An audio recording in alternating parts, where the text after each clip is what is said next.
Ronan and Estelle can't believe what they were seeing. They thought that this creature was just a blue chicken, but that was not it. It was a cute blue bird. Estelle was bewildered by this creature as this was the first time he saw this one. Ronan told him that it was the same for him. As this blue bird was flying in front of them, our MC noticed a shackle that was on its feet. Ronan knew that this shackle was a Caliboro's poaching shackle. Its main purpose was to disturb the wearer's mana and restrict their movements. Our MC recalled the use of this thing. He remembered that this item was usually being used on rare occasions, especially when catching fantastical creatures. This thought made Ronan realize something. A mysterious voice also started coming out from this creature. There was now a magic circle on its head. After a few more seconds, the voice became more clear. This one claimed that something was finally linked. This event made these two back a little bit. Estelle got scared and thought that a bird was talking. But Ronan told him that it was only communication magic. Our MC then looked at the bag where this creature was previously contained. He concluded that this bag may have the power to block mana. A mysterious being was then shown. This was the owner of the voice that was coming out from the magic circle. He introduced himself as Varen and he was researching about the fantastical beast at the institution. He told Ronan and Estelle that this bird was named Marpus, and it has been quite a while since he was able to find a connection with it. Varen then asked these two about their identities.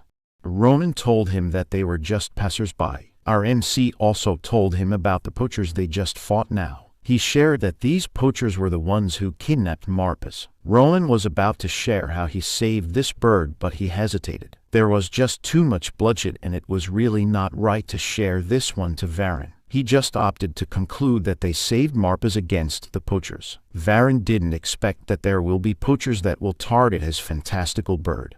He claimed that he was now in debt with Ronan, but he still didn't know how to repay him. Ronan told him that Varen really didn't need to. Their main concern was how they could return Marpus to him. This blue bird seemed to be really tired by the way it looked. Our MC asked him if Marpus could fly well if he would destroy the shackle. Varen confirmed this and told Ronan that this bird has a great instinct, so it will be able to return to him with no problem at all. And with a swift movement, Ronan brought his sword and did a quick slash. This move really destroyed the shackle that was on Marpus's feet. Ronan called Marpus as Blue Eye and commanded it to return to its dad as it was now worrying about him. And this was how this bird saw our MC in its perspective. Its eyes were glimmering and were captivated. But before this blue bird could really return to its dad, Ronan noticed something strange. Marpus was shoving its eyes towards Ronan and it made our MC annoyed. He didn't know what this meant. Varen then started to explain that Marpus just wanted Ronan to pluck one of its feathers. This meant that Marpus wanted to meet its savior again. The feather will act as a compass for this blue bird. After that, Marpus spread its wings and started to fly away. Varen also said his thanks and goodbyes. He hoped that Ronan and Estelle could visit them soon. Marpus's speed was really remarkable. It also has this cute smile on its face as it was returning to its dad. Ronan can't believe his eyes because that bird was too fast. Estelle then noticed something.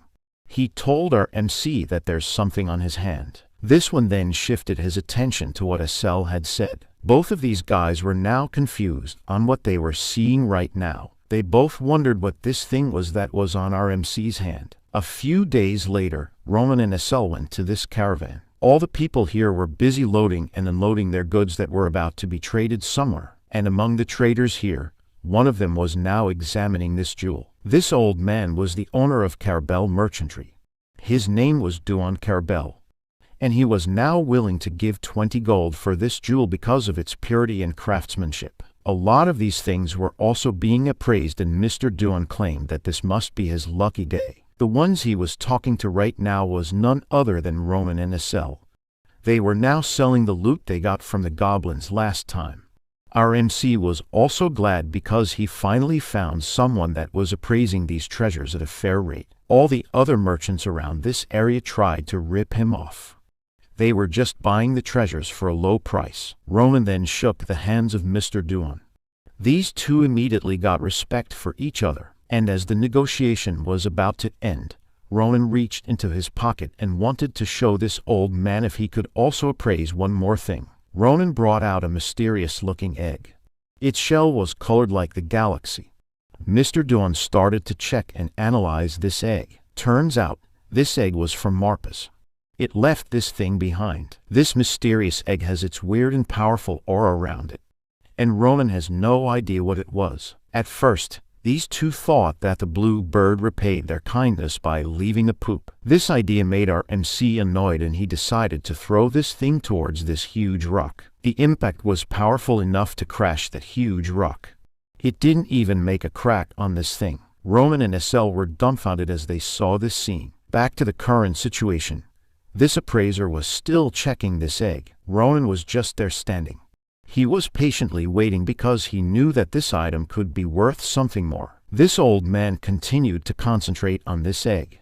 He was starting to conclude something based on its appearance. Ronan's face brightened up as he thought that he was now about to find out what this thing was. But his hope was shattered as Mr. Dawn thought that this egg was just horse poop. Ronan denied this claim, and the old man told him that he had no idea what this thing was. He advised our MC to go and appraise it in a specialized place. This remark made Ronan more curious about it and decided to not sell this one now.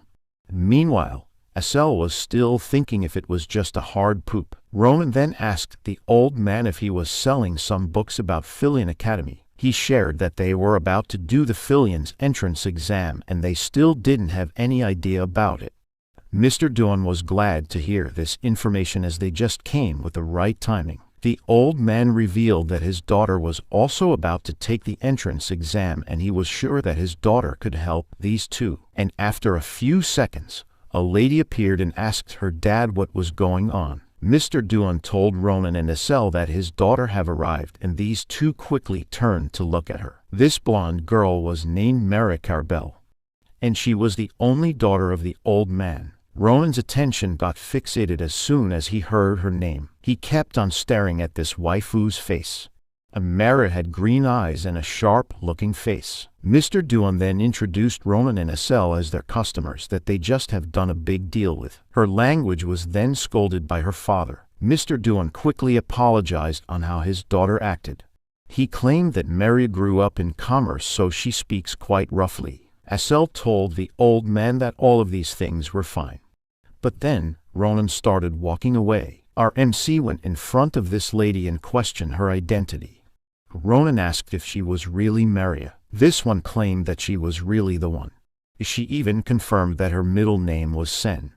Maria was now wondering how Ronan knew about this information. Meanwhile, this guy was still lost in his thoughts. He was thinking about a certain someone he knew that really looked like this lady in front of him. The only problem was that the person he knew back then had this kind of body build. Ronan then concluded to just ask Mara something. He asked her to lend him an ear. Mara went closer as she was wondering what this guy was about to ask. Ronan then proceeded to whisper if she has the thing down there. Our ever-so-straightforward MC asked this lady if she has a deek. Mara looked at our MC as she was really caught off guard by his question. She thought that it was a stupid question to ask, but Ronan's face still has this serious look. This meant that he was really not kidding. After a few moments, Mara started to realize the question she just heard. She was speechless. Ronan then added that no matter how he looked at her, it seemed that Mara didn't have one. This statement made this lady more annoyed. Ronan was still thinking about some more possibilities that could prove that he was mistaken. But a blurry thing was already approaching him. The indistinct figure was Mara's hand. She swatted Ronan and told him to be quiet. Ronan didn't have time to dodge this one. But the sensation he felt from the slap was the same familiar pain he got back then. He looked at Mara again, and she now has the striking resemblance to Ronan's previous companion. The person he was talking about was Count Mara Sen, just a little throwback. Ronan met Mara Sen when he was just a disciplinary soldier in a place called Armorland, and Mara was the one in charge of the supplies. These two had a great relationship because Mara has this easygoing attitude. Ronan even concluded back then that Mara was an impressive person. The only problem was that Maria was getting unusually angry when all of the soldiers were talking about Deeks. Our MC also noticed Maria's habit of swatting people when this person was getting annoyed. Ronan was really curious about this thing back then, but he really didn't have the opportunity to ask Maria about this because something happened. Maria died in the war earlier than Ronan did. She met her end fighting against the angels as well. Back to the current situation. Ronan smiled because he finally found the answer towards his questions about Maria. Maria was acting like that because she was a girl. All of the soldiers thought that Maria was a guy like them. This lady saw Ronan smiling again, and this annoyed her more. She was now heading towards him to give him a lesson, but our MC just swatted her head. This move made her stop on her tracks. Ronan told her to stop acting up as she had already swatted him once. He told Maria that she let her do that because he was in the wrong just now. But this warning was not enough to stop her from attacking him once more. Ronan received a powerful headbutt. These two then started their fight again. They looked like two children fighting over a candy. Asel and Mr. Duan can't believe what they were seeing. These two could only watch right now. And since Ronan and Maria were not stopping, they were forced to go and break these two. Later that day, the two calmed down and they were all inside the tent. Asel had this kind of expression. He was confused about what he was seeing right now. He wondered how these two were now acting like they have known each other for a long time after fighting each other a while ago. Ronan and Maria continued to discuss something. Turns out, they were talking about their weapons. Maria has her inputs about how to effectively use these ones. She wondered why Ronan was carrying 3 swords and a magic wand. Our MC then revealed that he was using the swords quite heavily, so he needed to have a lot of spare in case one of them breaks. And among the 3 swords, Maria concluded that this black iron sword is the best. She shared that black iron was known to be more sturdy and the known knights were usually seeking this kind of item. Maria told him that she doesn't know how Ronan uses his sword, but she was certain that it won't break. This was also the first time Ronan found out that he got a black iron sword. Back then, this was his favorite weapon. This lady continued that the one has a good magic stone embedded in it. That leaves the other 2 weapons. She then turned her attention towards Asel. She asked if this cutie was the rare mage that Ronan was talking about. Asel nervously confirmed this. Maria asked him what kind of magic he could use, and he told her that he could use telekinesis magic. This information shocked Maria because she knew that this kind of magic was really rare for all the mages. She even thought that Asel could easily get a scholarship for this one. With that, this blonde lady told our main character that they were the only problem for the upcoming practical exam. She asked him what he was planning to show the judges, especially some techniques that could get their interest. Ronan clearly had no idea that there's this kind of requirement. Maria then shared that this was the part where applicants needed to impress the professors and show them that they were really capable. This one also emphasized that even if someone would not do well on a theory exam, they will pass as long as they were excellent in the practical. She even added that if applicants would not be able to prove their worth, they should just go and forget about the academy. Ronan sighed as he thought that this only complicates things. In his mind, a swordsman just needs to be good at swordsmanship. The two then talked about the usual demonstrations on the practical exam. Applicants typically display their family's secret techniques. Mary even added that some of the applicants even demonstrated their personal mana fighting techniques. Ronan then cut her off as he questioned the thing about mana. This lady was then dumbfounded on how Ronan took this information. She revealed that if someone was eyeing to become a student in Fill-In Academy, they should at least be able to use mana. Our main character had this expression as he listened to what Mario was saying. He really has no idea about the basic requirements for the entrance exam. It was at this moment when Maria figured out that Ronan can't sense his own mana. Her body trembled in disbelief. Her theory was confirmed when our main character mistook mana with aura. She just can't believe it. She then hid her face in frustration. She didn't expect someone to be this clueless before trying to enter Fill-In Academy. Ronan asked her why she was making such a fuss about it. He claimed that he might even know what she was talking about. Mara stood up and told Ronan to go outside. This statement confused him. She then borrowed the two short swords that were on the table. She claimed that she had left her sword at the blacksmith. This action annoyed our main character as he thought that Mara could damage his swords. But she was confident that whatever she would do, it will be finished before that happens. She also gave Ronan an insurance that she would pay him threefold if she broke the swords. Our MC just sighed as he knew that there's nothing he could do about it. Mara told Ronan that he should hurry up and go outside as well. This one plans to give him special training. In this world, mana is the source of the power of nature. It exists everywhere in the world, but it doesn't mean that everyone has the ability to use it. Mana could only be used if someone would be able to see and feel it. This basic process was called mana sense, and to achieve this, people usually do intense innate training. Various things would also come into play, but usually, it takes 1 year before one person could sense their mana. Those people who were able to master this process at such an early age usually apply inside the Filion Academy. This basic information was now being taught towards our main character. Mara claimed that Ronan should forget even wanting to enter Filion if he fails to even figure the difference between mana and aura. These two were now outside. Both of them were now prepared and holding their weapons. Mara then continued to share more information. She told Ronan that aura is a type of mana. But the difference between the two was still too far. Turns out, the enlightened innate power that someone could get after such blood-curdling effort was called aura. This blonde lady asked Ronan if he understood a bit of what she had been saying. In our main character's perspective, he had already encountered countless people in his past life that claimed to be aura users.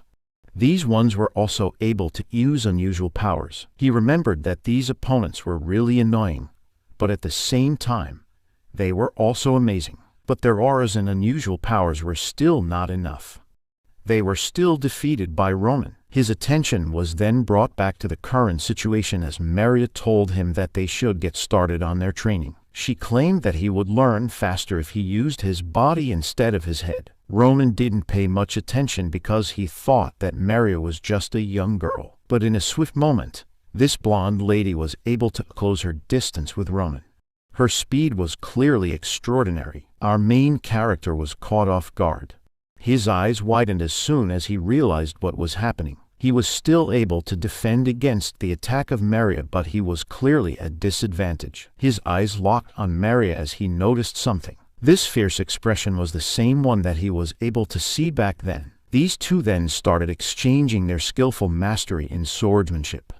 They were almost at par with each other. Ronan didn't expect Maria to have this kind of power in their early age. He even noted that this one could even use dual swords. He then wondered if Maria was already using mana like she mentioned earlier.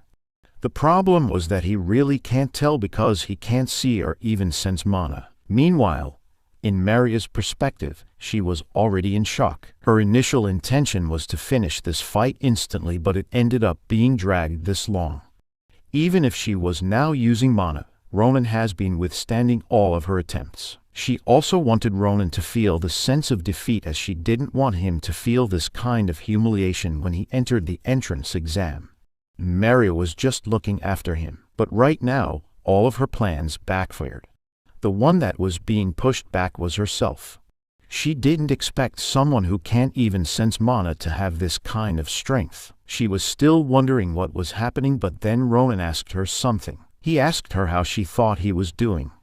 This also came as Ronan deflected her sword. With this menacing look on his face, our MC was already planning on finishing this battle. He even warned Maria to dodge this attack, and never ever attempt to block it. Luckily, Maria's body was able to react to what Ronan had said. She then took a step back and dodged the attack. This one had her life nearly taken from her. She smiled and commented that the attack that Ronan did could have really been a real problem. That was the time she knew that Ronan was not an ordinary kid. Our MC then returned the favor and said the same thing to her. Ronan then commented that Maria was really talented even if she was not using mana. But her problem was that she was still clumsy finding her center of balance. This one told her that she would improve a lot if she could fix this problem. Ronan was about to leave, but Mara stopped him. She was still whining and shouted that their fight was still not finished. But our MC showed no more interest. This one really didn't care at all, and as soon as he said those words, Mara's sword started to have some cracks. This one still had no idea what just happened. The sword she used against our MC got broken. Her eyes widened as soon as she realized this. She wondered when was the time her sword received significant damages. Meanwhile, Ronan reminded her about her promise. The one that she will be replacing the swords with if she would lose against him. This lady was about to protest again, but someone got her attention, and this was Asel. This guy told her that she had done well against Ronan. His face also showed that he kinda knew what Mario was feeling right now. Ronan then shouted at Asel that it's time for them to rest, and this guy immediately went towards him. This lady was then left there standing alone while wondering what the hell was Ronan. These two left and headed towards their lodging. The next day, Ronan and Asel came back to the place where the merchants were just to pick up the sword that was promised to him by Maria. But as he was about to get it, something confused him. He asked Mario what was in front of him. Turns out, aside from the swords that were promised, Mario also took the liberty to give him books that they will need towards the fill-in entrance exam. These right here were all the summarized notes that Maria made. She said that they would really need these as the entrance exam was only a month from now. Asel's eyes were already sparkling, but Ronan still asked Maria why she was doing all of these. He then warned her as he thought that she was just pulling some pranks on them. Maria then tried calming him down and told him that she just came to like them. She even added that she just wanted the three of them to get accepted inside the academy. And to top it all up, all of the added things were all free of charge. Maria wanted to teach them lessons herself, but her life as a merchant prevented her from doing that. They needed to move from one place to another because of the trades. This lady then gently bumped her fist towards Ronan and told her that she wishes them the best of luck and they should now study hard on their own. She also playfully warned him that she won't let them scot-free if they failed the exam. Ronan smiled. He told her that she didn't have to do all of this and she should just focus on herself. After a few moments, Maria was already riding the carriage. She told Ronan and Asel that she would just be seeing them at the imperial capital for the exam. Asel waved his hand and also said their farewells towards her. And while all of these were happening, Ronan was lost in thought. In his mind, he now had trained his weakened body and all he needed to do next was to study. All of these things were not included in his previous life, but doing all of these preparations didn't feel really bad. This right here was the start of his new destiny. After coming back home, Ronan's days were spent like usual, but somehow slightly different, because unlike his previous life, he would now always have his meals with his sister Errol. This guy would also eat every meal until his belly burst. He was just enjoying each time that he had missed in his previous life, and with all of the calories that he gained from eating a lot, he would just burn all of it by hunting monsters all around the village. This method really came handy because it increased his stamina and body's adaptability. Our MC had really come a long way since he got back in time. This one even resulted in extinguishing all of the monsters around the village. They all went completely extinct. After hunting, he also spent his time studying. This was something he wouldn't even think of doing when he was still just a soldier. Right now, he was still not sure if this will all be worth it, but he promised to do his best. A month had passed and the setting of this story had been finally reached. This magnificent place right here was called the Imperial Capital Balon, and the best educational institution of the whole empire was built in the center of this capital. The mini city of the White Tower. Asel was then seen standing in front of this huge building. He couldn't believe what he was seeing. It felt like it was just a dream. Today was the day they reached the inside of this place. The Fill-In Academy. This one was still amazed by the sight he was seeing. He confirmed the writings that he had read about this city being a work of art by itself. And while he was still in awe, someone cut his daydreaming off. and you guys all knew who this guy was. This one even told SL to stop showing off that he was a country bumpkin and to just go inside. SL was glad to see this familiar face again, but he then noticed something. He can't help to notice that Ronan had this different look and aura right now. In just a month, our main character has grown a lot stronger. Rowan had enough of these things and gave SL a warning. They should just go and keep walking. And while Ronan was about to enter the academy, he remembered someone from his past and wondered if that certain person was also here now as well. The one he was thinking of was a sword saint named Shalipan. This guy right here was representing a renowned swordsmanship clan, Grangsha. Shalipan was also considered to be the strongest in the empire. Our MC thought that since Shalipan was also around his age, he might meet that guy here. But since he was still not sure, he would just leave these things to fate. SL then interrupted his thoughts and asked if Ronan had brought that something. The one SL was referring to was the feather that our MC plucked out from the bird that they had saved that night.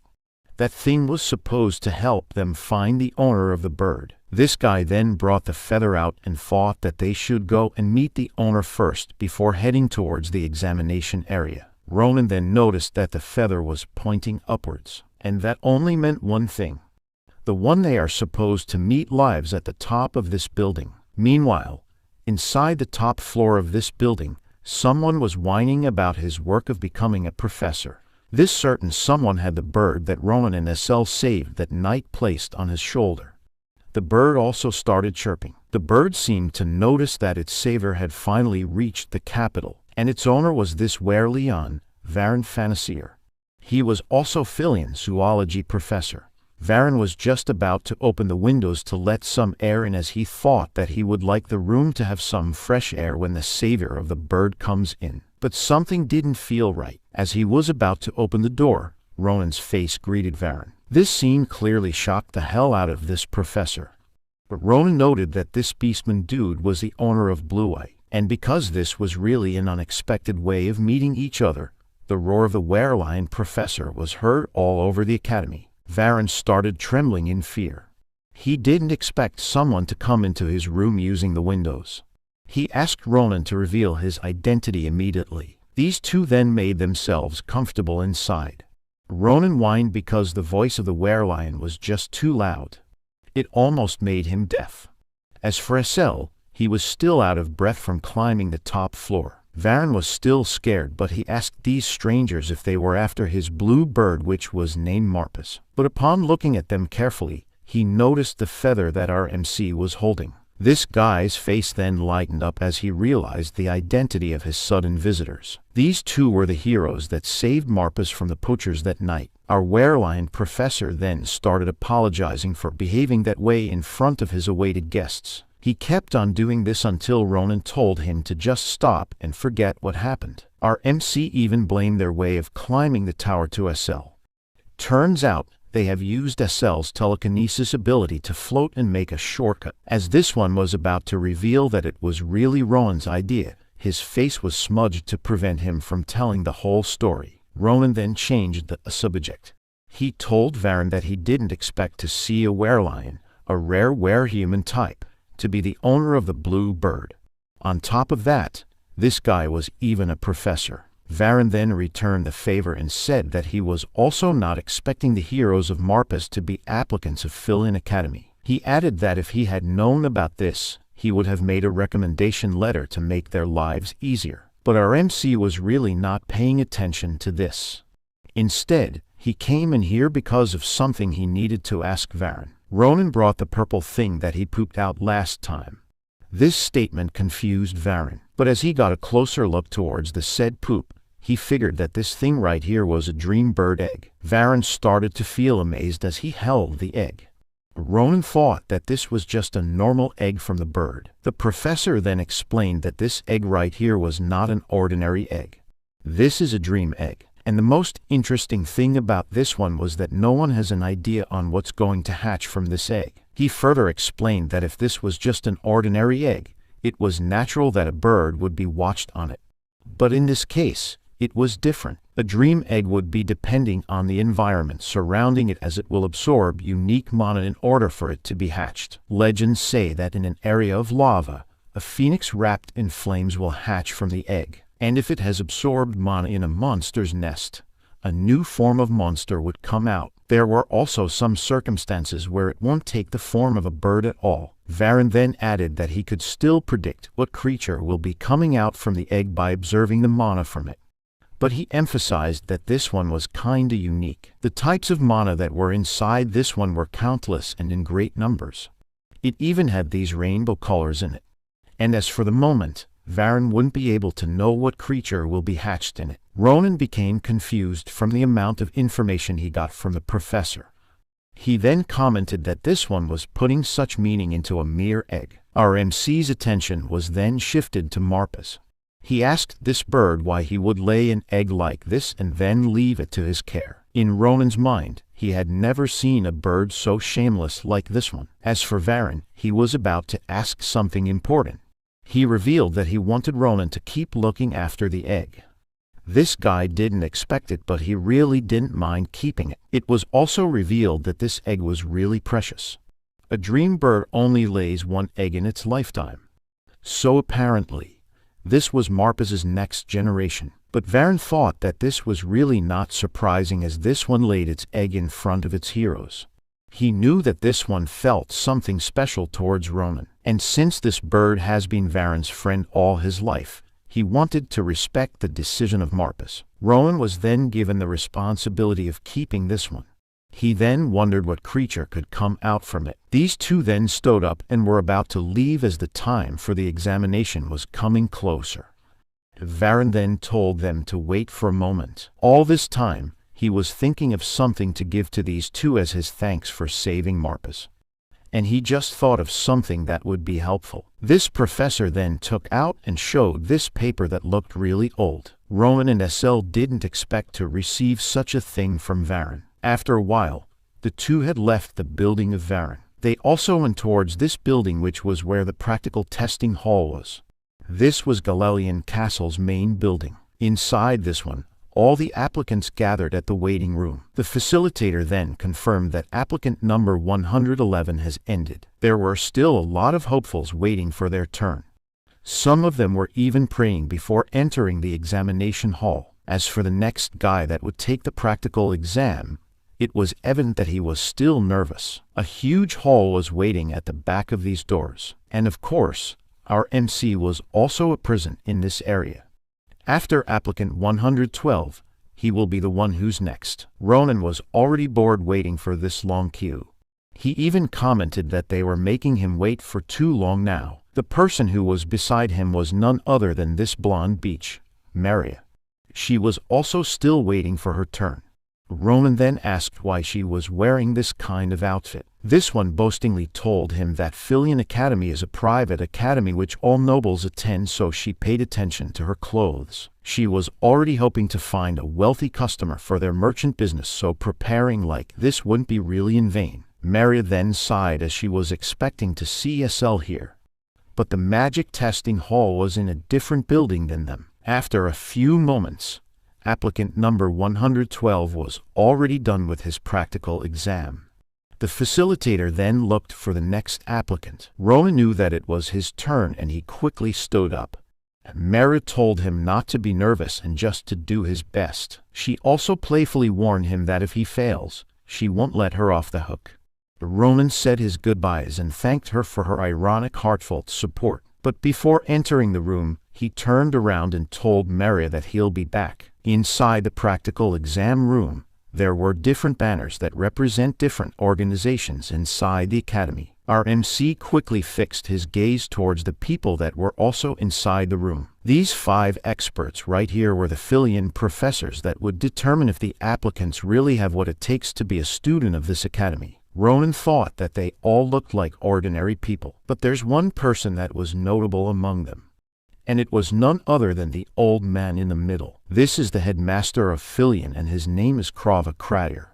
He is also an archmage. Aside from him, there's also this lady that caught the attention of Ronan. He thought that he had never felt this kind of vigor from anyone since his past life. This one is the swordsmanship instructor, Nabiros. She's also the Grand Sword Saint. After assessing the instructors, Ronan introduced himself.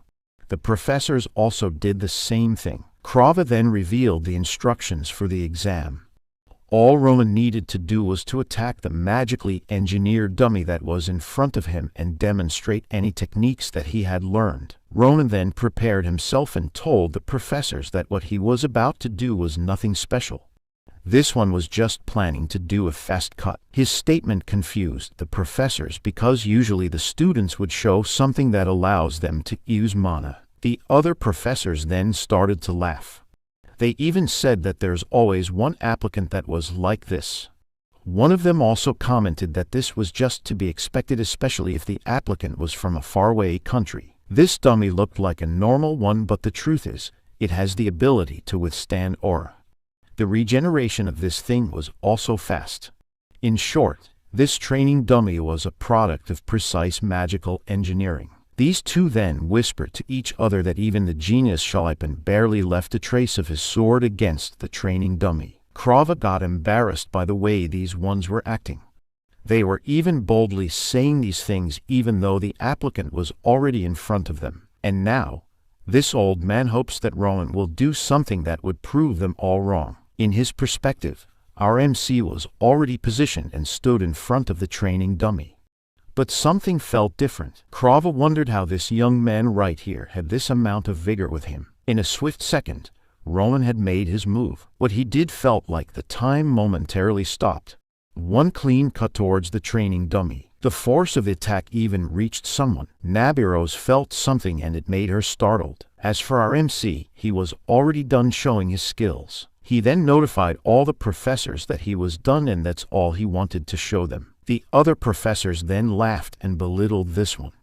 They noted that a one normal cut wouldn't really be enough to pass. This blonde professor even tried to get the approval of the headmaster. But Krava was already in a state of disbelief. The old man was already sweating in his place and his eyes were still fixed on Ronan. Instructor Nabiros then suddenly placed her leg at the table.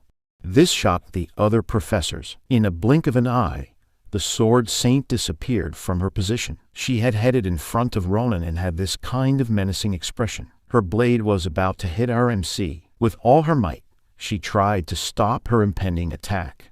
Ronan just stood there like this was nothing. Our MC then told her that she had scared him. As for Nabiros, she was now asking the identity of Ronan.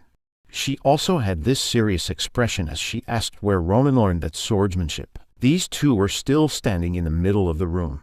Her question confused Ronan, so Nabiros changed her question. She asked if Ronan was able to see her movements and our MC told her yes. They were even amazing at that. Ronan explained that with her position from the table, it would be difficult to unsheath her sword. But when she reached his position, she had already swung her sword 3 times. Nabiros then confirmed that he was right. She swung her sword 3 times. Just like what Ronan had shown them against the training dummy. The demonstration that Ronan did a while ago was just too arrogant in front of the professors. Turns out, Nabiros already knew this would happen by the time Ronan positioned himself in front of the training dummy. His movement looked like he just did one clean cut, but the truth was he had already attacked the training dummy 3 times. On top of that, Ronan had purposely slowed his last attack so that the other professors would catch up on what's really happened. Ronan being considerate towards the professors had really offended Nabiros. And while the confrontation was happening, Krava kept himself silent. Meanwhile, these theory professors were still confused on what's happening. These sons of beaches should not have been professors in the first place. Ronan then looked down as he thought that this was all just a misunderstanding. He slowed his last attack because he thought that this sword wouldn't be able to withstand impact against the training dummy. But judging from the mood of Nabiros and the other professors, no one would ever believe him even if he would defend himself. The sword saint still had her blade pointed towards Ronan. After a few seconds, the blade was removed. Nabiros then sheathed her sword once again while walking back to the table. She also told Ronan that she will be remembering his name. With this kind of intimidating expression, she claimed that she will be teaching Ronan herself. Nabiros then sat down again while still being annoyed by what happened. Professor Craven noted what she said in his mind. He knew that Nabiros was just acting this way, but deep inside, she was already planning on making Ronan as her disciple. And since he still has to stay sharp in front of this applicant, Krava started complimenting what he had demonstrated. The old man noted that it was really a good effort in a lot of ways. He then proceeded to move on to the next part of the exam. Krava was now about to ask him a simple question. There's no right or wrong answer. All Ronan needed to do was to answer honestly. And as for the question, Krava asked our MC what he was wishing to learn inside Fillion Academy. Ronan froze in his spot as he really didn't expect it. It was then evident in his eyes that he had just remembered something in his past, and that was the scene where all of his comrades were piled in one place. This was when he realized that he was now alone. This memory then gave our MC a definite answer that he had been wanting to achieve, and that was to learn to not have any regrets in life. Ronan's answer left the headmaster in shock. This also filled the whole room with an awkward silence. After a while, all of the professors then realized something. They then instructed Ronan to now go as his entrance exam was done. Our MC followed their command and shut the door. Krava was still wondering about the answer that Ronan gave to them. This kind of thing that he wanted to learn was a really tricky one. The old man then started to laugh as he found himself thinking of some ways to teach that said information to Ronan. Meanwhile, the other professors were still protesting as they had no idea what Ronan had done a while ago. But this was clearly not a deception. The training dummy that had been strengthened by magic by the professors had started to crumble down. Around the neck area of the training dummy, a cut could be seen. This right here was the proof that Ronan had this extraordinary talent. These two sons of a bee then had their eyes widened as they found this thing out. The head of the training dummy had completely fallen off and fell on the ground. The student that managed to achieve this feat was still standing in front of the door. Ronan was still caught by the swordsmanship that Nabiros had shown to him. He was now wondering if he could have beaten this lady right here with the strength of his past self. In his mind, he thought that he had already experienced all sorts of fights in his past life. But in front of Nabiros, Ronan felt like he was insignificant. This reminded him that he really still has a long way to go. Our MC then chuckled as he thought that he really made the right choice of entering the academy. And this was all thanks to his captain that gave him another chance in life. Ronan then started walking. He got this smile on his face as he knew that he will definitely be able to learn a lot more things here. Our MC then proceeded towards the venue of the written exam. He was quite confident because he was able to memorize everything the whole month. He even thought that entering the Fillion Academy was really easy peasy lemon squeezy. But after taking the exam, this was his current situation now. Ronan looked like he just went on an unwinnable battle. Maria and Estelle were now standing in front of him as he was being consumed by hopelessness. He commented that he just messed everything up. Turns out, our MC was only able to answer half of the questions in the exam even though Maria had included everything inside the books that she gave to them. And that was because he only reviewed one book out of all of that was placed inside his bag.